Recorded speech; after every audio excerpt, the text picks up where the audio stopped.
there's no other reason why we write the way we write other than we are who we are, and that's what comes out. And it's going to change from record to record because it's kind of a snapshot in time, and kind of whatever you're absorbing, whatever you're feeling, that comes out in that moment.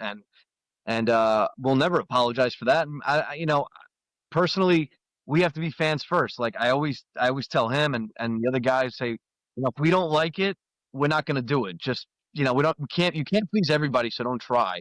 So we got to please ourselves first. If you like it, amazing. Thank you. If you don't, that's okay too. It's totally fine. Then go listen to your fucking pop and boy band shit. Come on. I love it. I was hoping you were going to say that because I was, if you weren't.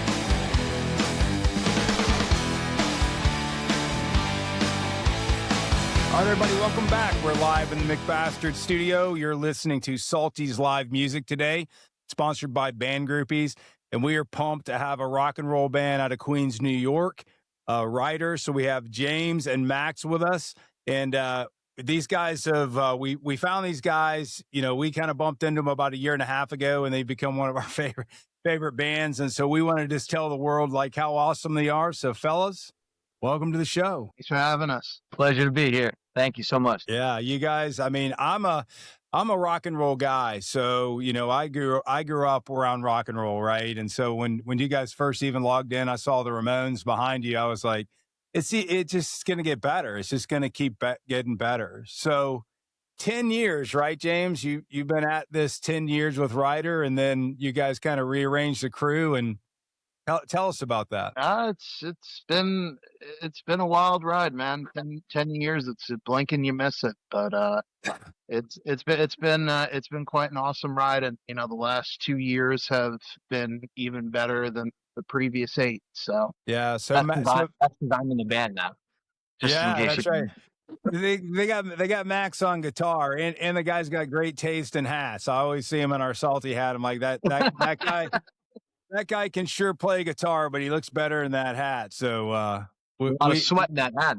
Tell you. Yeah, we got to get you some new stuff. You wear these hats, and you wear my favorite hats. I'll ruin a hat in about 2 weeks. But so Max, just a question for you. So I mean, I don't know how long you and James knew each other, but what were you doing before you joined Ryder? Were you in another band, or what? Like, what were you doing? Oh yeah. I've been on the scene. I mean, we've been on the scene kind of simultaneously, and we were running in the same circles, but we never knew each other. We were playing all the same, clubs and kind of playing with the same bands, and we never knew each other. So I came from the original scene as well. I mean, going back 10 years, like I said, we're in the same scene circa like 2014, 15, 16, something like that. And then that my old band kind of fell apart, and then just for like the next several years after that, things slowed down, but I was keeping busy playing a lot of with cover band, just jamming with friends, whatever. Got pretty pretty popular on the cover band scene out on Long Island. And it was a good time, but my heart has always been into writing, and I was thinking about getting back into it. And but it's hard. I was like, I don't want to start another band. I did that for years, and I built it up, and then things kind of dissolved, and it was just kind of a pain to kind of start that up again. So James hit me up out of nowhere. We had mutual friends online, and he hit me up. I mean, he was rebuilding the band. He was the sole survivor and kind of rebuilding the lineup. So he, I don't know how he found me. I don't even think I know to this day, but I slid into his DM. Yes, he did. And he asked me if I'd be willing to meet up and talk and maybe, try for the band. And, I heard the old material, and I dug it, so I said, I think this is kind of like perfect timing because I like I said, I wanted to get back into the originals. So we met up and we hit it off, and that was it. And then we kind of, we had just a half-ass kind of audition, not really, but we just jammed, and he dug me, I dug him, and that's, and that's it. And that's where we are today. Shout out to Rose's Pizza in Huntington. Yes. Yeah. Nothing like a slab of pie from New York. I was gonna ask you guys, New York, not only just from a vibrant city perspective, but just the music scene. I mean, you guys probably grew up, going to clubs, all that. It was just kind of like second nature. That's what I would think. I don't live in New York. I've been to New York a lot of times, but was it like how much of that as you're a kid were just like an influence, like, dude, I gotta do this, like I have to do this. So I think you don't realize how New York you are until you go somewhere else. Um, and I love visiting other places, man. I love meeting all kinds of people and people with different customs but man, I come home and I'm like, yeah, I belong here. Just the way, the way we live our lives and just, I don't know, our attitudes. I really don't know, but yeah, there's just something, something different. There's a difference when you're born here and when you move here. Yeah. And Yeah. when you're born here, when you're going to all of these clubs and like, going to Brooklyn, going to Queens, going to Manhattan now, and the first thing that comes to your mind is, oh, these fucking yuppies. Yeah. Yeah. well spoken from a rock star, well spoken. But James, you were playing instruments like since you were 8 or something, right? You were pretty young when you started playing music, weren't you? Did I read that right? Or I I don't know where did I say that in an interview? I think I 8. did. I did. No, I started off the public school system. I started off on the saxophone. So I'm a product of public music classes, and they're very important. Don't They're one of the first programs cut, and a lot of great musicians. Max included. Did you play in school or? I did. You Yeah. did? So Yeah. yeah, public school. Yeah. It's that's what helps create some of the best artists. that's awesome. I couldn't play an instrument probably if you threatened to cut my arm off, but I was in chorus, so I did have some of that, and it was a lot of fun, regardless of whether we were probably good or not. So yeah, I would say a lot of people come out of that, which is interesting in high school and stuff. We'd have these talent things and we'd lip sync like Van Halen or something, right? And it's funny when we did that in ninth grade, eighth grade, whatever, kind of through that was kind of our stick, right? And but everyone behind me that was pretending to play guitar or whatever actually went on to learn an instrument and then be in a band. So I thought that was pretty cool. So I was the only one not talented enough to do it. So that's You, awesome. That's awesome. the whole, you asked before, like, how much, I guess I'm paraphrasing, but kind of like how much New York is a part of what we do and how much does it influence us being here and whatnot. But the scene now compared to what it was 10 years ago is different. I think it's different everywhere in many, many places.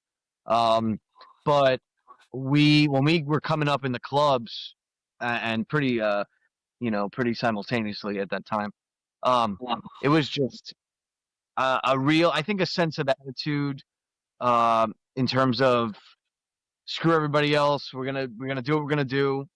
Kind of not following any trends. I mean, Right. back in like before our time, the New York City hardcore scene was, it was amazing. If you go back in time, in the punk scene here, and just that whole DIY attitude, and we still kind of follow that. Obviously, we love to collaborate with people as much as we can, but I'd say probably like 95% of what we do is DIY. We do everything ourselves, Right. and nobody's gonna really help you out, Yeah.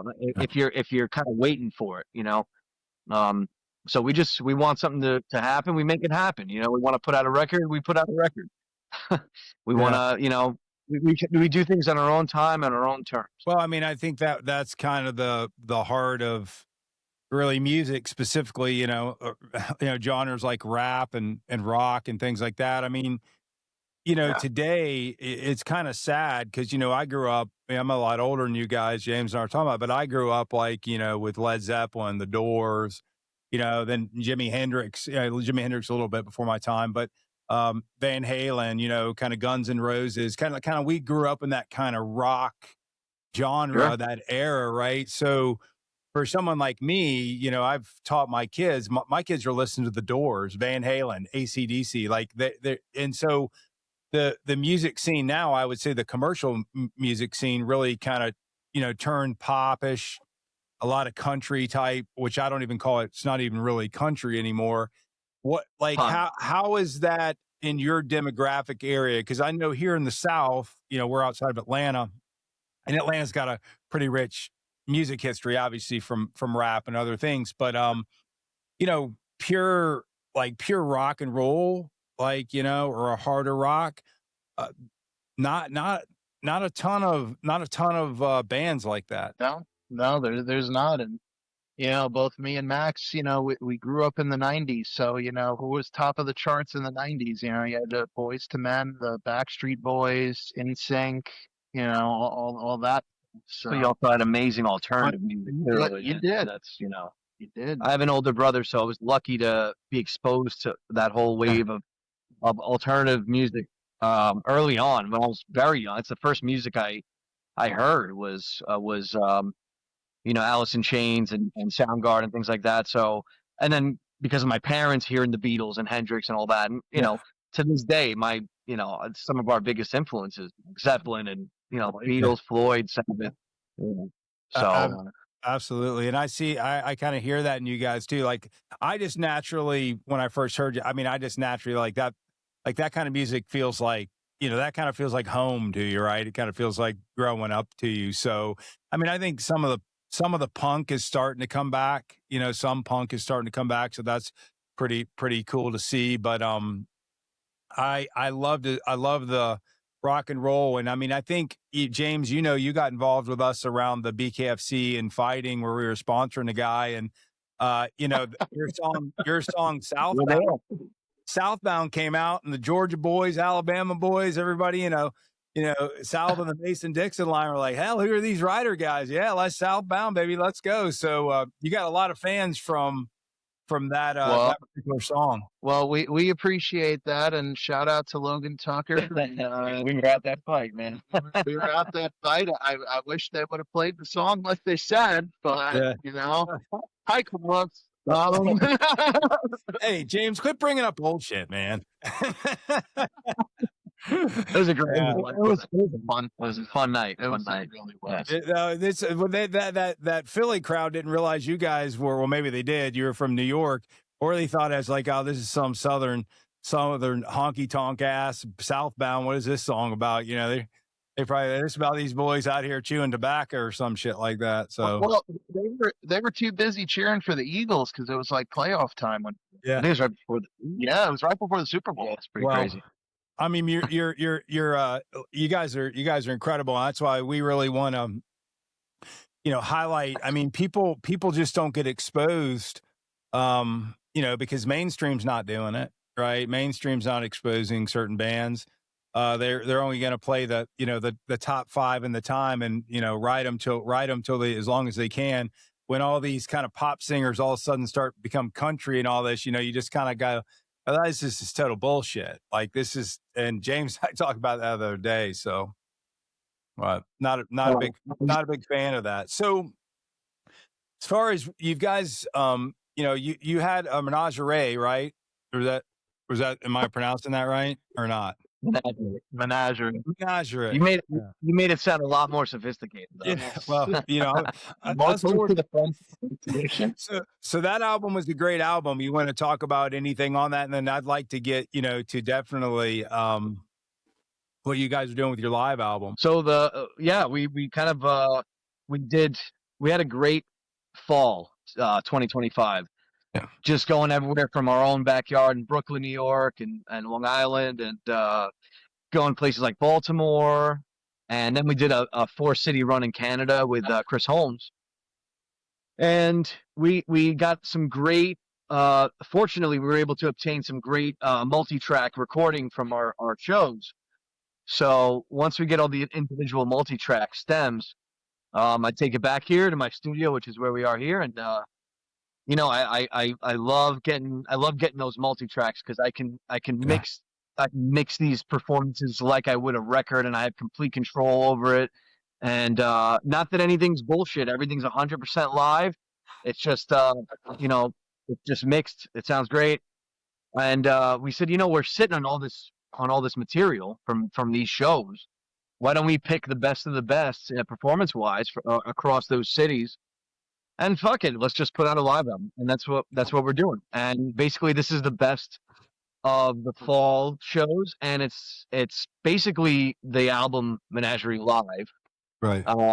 Not in the same order of the album, but we switch it up live. But But yeah, it's the menagerie songs and one old tune in there, but it's mixed in there. But yeah, I mean, this is the heart of our set is this record. So we Yeah. wanted to share, and we're kind of trying to fill up some time, Yeah. and we want to share this because, like I said, it's a shame not to put this material out.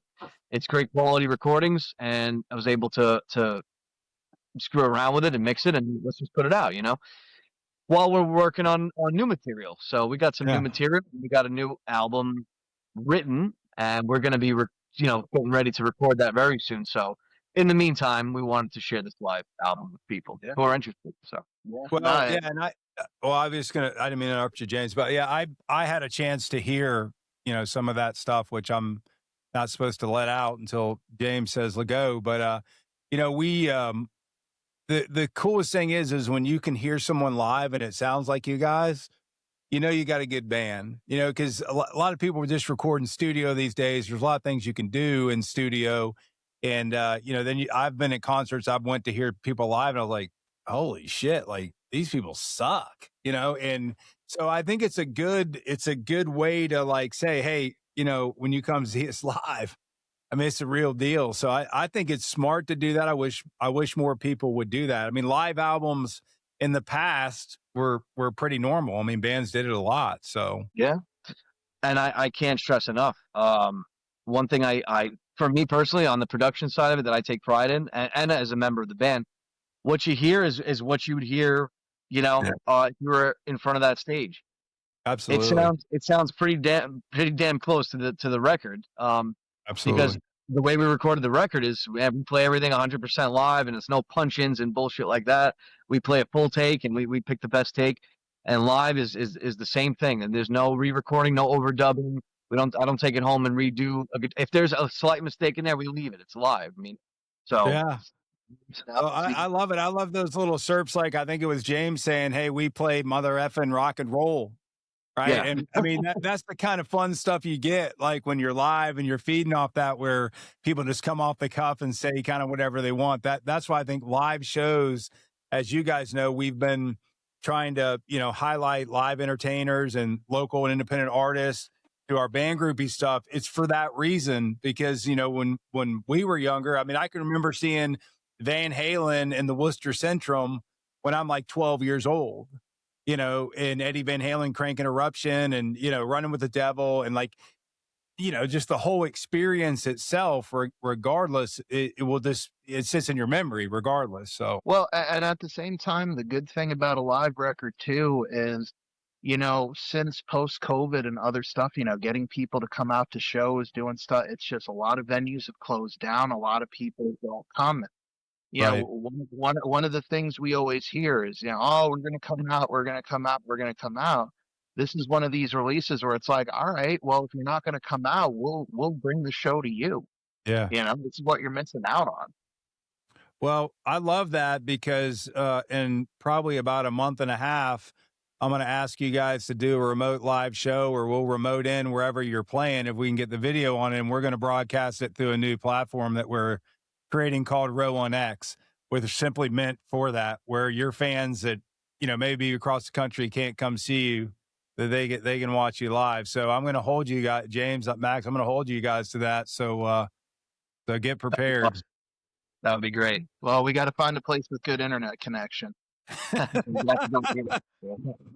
all right. We'll figure something out. We'll figure it out. I'm sure a venue wherever you're playing, they'll have something. We'll figure it out. But well, guys, what would you tell what would you tell someone who's never heard Ryder, never heard your songs, right? Like what drives you to make the kind of music you make, and why you're not going to go off and all of a sudden be a boy band. I mean, no offense to NSYNC and those fellas, but I mean, it's not my cup of tea. But like, why you're not going to change who you are? Like, Because at the end of the day, besides being musicians, we grew up as music fans, and yeah, like that's one of the biggest takeaways, at least from my perspective. You gotta love it, yeah, you both me and Max, grew up around music. We went to record stores, we had vinyl collections, we had CD collections, with cassette collections. like we're fans of the genre, and there's authenticity in that. So I guess from my perspective, just be fucking authentic, be yourself. Love it first before you try to get into it. Yeah. We basically we play what we want to hear, and we are authentically ourselves. And there's no other reason why we write the way we write other than we are who we are, and that's what comes out. And it's going to change from record to record because it's kind of a snapshot in time, and kind of whatever you're absorbing, whatever you're feeling, that comes out in that moment. And we'll never apologize for that. And personally, we have to be fans first. Like I always tell him and the other guys say, if we don't like it, we're not going to do it. Just, you can't please everybody. So don't try. So we got to please ourselves first. If you like it, amazing. Thank you. If you don't, that's okay too. It's totally fine. Then go listen to your fucking pop and boy band shit. I love it. I was hoping you were going to say that because I was, if you weren't. So yeah, not for nothing, but another big reason. And I'm not going to get on this whole bandwagon, but it is concerning to me. But in a day and age when and this AI shit's taken over, and you don't know what's real anymore and what's fake, and these songs are being written, and I'm nervous for the future. So I'm even more proud that we are as real can be. So if you're out there, you never heard us, and you want a band that's playing for real and not faking any bullshit or just AI everything now and whatever. You want something genuine and real people playing real instruments and breaking a fucking string and whatever, then you us because it's as real as you're gonna get, man. Do that. I mean, it's awesome. Yeah, if you're into AI, then for all you AI folks, You don't want to. well, that, and also I recommend watching The Terminator. It's a helpful documentary what AI's going to lead to. Skynet. Well, I think that the only thing that really, hey, look, AI and stuff, may have its place, but like when you're trying, like from an artist perspective, it doesn't take a lot of, I've never tried it. I don't know if I could sing a song and somebody could, make that sound like it's great. But the reality of it is you're not going to turn around and go, okay, great. This hairy guy from Georgia is amazing. Or then go play in Madison Square Garden. It ain't going to happen. Right. It's not going to happen. So I agree with you guys. I think it's a shame. I think part of what's going on even in the streaming side, when I learned like how much like people got paid for streaming, and you had to say how many really views or streams you had to get to actually make a living. I mean, it's in like the 20 million plus. I mean, how many people out there are consistently getting that many streams? They're not. Pop stars. Who does? The pop stars, Taylor Swift, Beyonce, all those people. They get them easily. They blink, they get 20 million streams. Oh, Jay-Z's forking over. They'll probably come get me after this, but Jay-Z's forking over whatever money he's doing to buy records and whatever. So whatever. If you can believe that, if you want to. I mean, I may be dead by tomorrow, but it's okay. I mean, so whatever. I don't give a shit. So listen, just get Kid Cudi on your side. You're good. Yeah, no doubt. No doubt. And that goes back to your point of, why are you not going to try to be the next boy band or whatever? But that's the thing, man. There's no money in this shit. We don't do it for money. We'd be broke. Like, we have day jobs. We do this because we love it. So right. We don't care about making it or whatever. Obviously, if we gain some more popularity with we want the people who want to be there. We're not trying to please we're not trying to please you. We please ourselves, and if people want to, people dig it, great. But we're doing it for ourselves, man, not for money. So we're not going to conform to anything. We're just going to keep doing what we do. Well, I mean, I think that's awesome. I mean, that in my mind, just like what you guys said, I mean, that's the definition of success, right?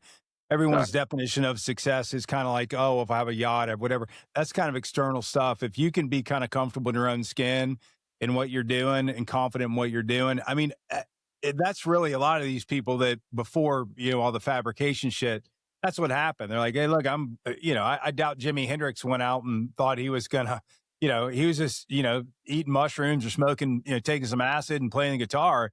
He really, he would have had a good time doing that. So, I can say that, James. I'm a hippie kid. I'm a hippie love baby. Hell yeah, man. I love a good shroom every now and then. Oh shit. Well, I was gonna back. You guys were talking about cassettes. I think. like, it's so funny because people didn't know, like, if you didn't have a lot of money, like, you had one or two good cassettes, right? And I'll never forget, me and my buddy drove across high school. I don't know, his dad was moving out there or something, so he asked me we go out there with him and pay for our trip. And the only cassette I had was a Violent Femmes tape. And I played that son of a bitch, like, just hour after hour. So somewhere in Texas, Rob, you bastard, he pulled out my Violent Femmes tape and threw it out the window. So, and then I woke up and I was like, dude, where's my Violent Femmes? So we hadn't talked. I wasn't mad at him about that, but we hadn't talked in a long time. And the first time he called me, I'm like, hey, dude, you owe me a Violent Femmes. Hey, bud. So maybe one day you'll get it. Yeah, I doubt it. We laughed about it. That was a good time. Well, guys, so tell us about Live from the Dark, right? Did I get that right? Yeah. Okay, good. I want to make sure because you know how I am. I have no prompt here. I have no teleprompter. I love. Where's Walter Cronkite when I need him? Nah, screw that, man. I like off the cuff. I mean, we pretty much covered it. Like I said, I mean, it was taken from the fall 2025 dates across the East Coast and Canada, and yeah, we just got great board multi tracks from those shows, and we said we wanted to share with people. It's just a great way to. I think the last like live thing. Sorry, but the last live thing you guys did before our time was years ago. Hey, James, that was a subtle kick in the balls, by the way. Max just subtly kicked you in the balls. Listen, I will go on record and I will say it. It's if I could go and do things differently, I would have gone and done things a lot differently. And back then, I was a lot stupider, a lot younger, and I learned my lesson. And it's what. You're not going to take a turd and polish it up and say that it's diamond. So, well, you can try. A lot of people do try. It's called modern day music. They polish those turds really well. Yeah, but no.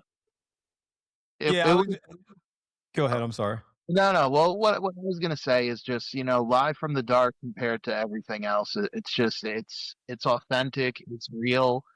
I think I would probably say too, from the production end of things too, all of the engineers that were there at, Morningfolkers, Lucky 13, AMH, and Delhi, all of them great people. The only one criticism, room mics and proper overheads.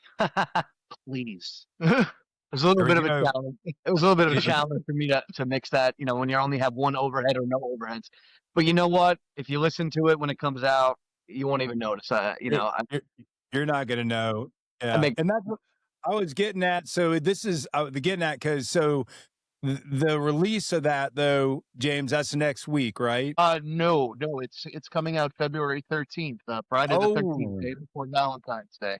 Oh well, shit! I'm glad you told me because we're gonna start pushing shit next week. So we'll have to. We're gonna blow your PR firm. Like, who are these rednecks in Georgia? What are these guys doing? Don't give these guys anything. Don't give them anything. No. Next week we're probably sometime next week we're gonna show the album on another time. And that's also another cool thing with Max too is we shared a little while ago. Since it's going to air next week, the spray painting of the logo and stuff like that. That was all in. So that's awesome. It was really cool. So we're going to unveil that next week. I don't know if we're going to start pushing songs yet, but all right. Well, I'm glad you told me on the show because people would be like, what's going on? Yeah. No, we're not. All right, we're not. So hey, Dawson, you're out there. Our production guy, the best, Dawson Jones.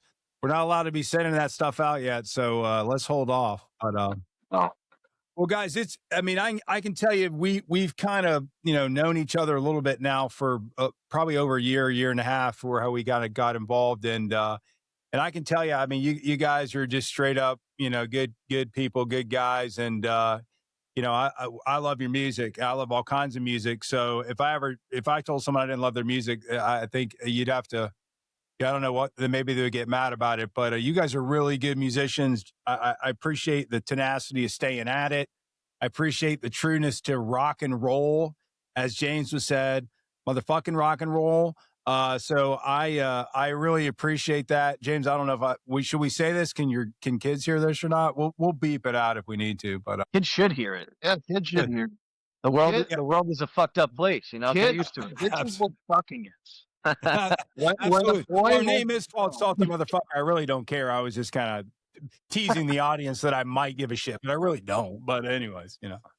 So, Listen, well, guys, anything in closing, you know, that you'd like to say? Like, once again, so Ryder out of New York, Queens, New York, rock and roll band. James and Max are the heart. I know their other two guys are great. They're not here today, but I don't think we would fit them in. But we would love to have you guys in the studio here, the McBastard studio in Foco, USA. If you guys ever come through, we would be honored to have you guys just cranking the studio. Oh, I'm sure one day we'll be down that way. No doubt. No doubt. That's awesome. The only thing I say is, since you guys are in Georgia, we got to have a nice picture of some peach tea. Okay, you want peach tea? I'm going to get you some peach moonshine if you want. Yeah. You can make that happen. I'll have the tea. I'll have the moonshine. All right, we'll get you the tea. They got plenty of sweet tea down here, plenty of moonshine. It's a good place. We're not much different from New Yorkers. We just talk a little bit different. So, and the only thing, instead of telling you to F off down here, they'll just say, bless your heart. It means the same thing. Means the same shit, right? Yeah. Same thing.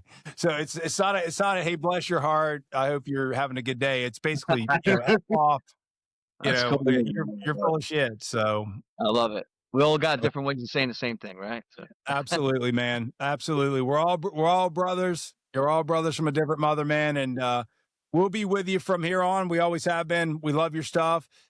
You can listen to Southbound. You can listen to all their songs that are not, you know, coming out on the live album now. So if you want people to really kind of find you guys, what's the best place for them to just obviously listen to your music?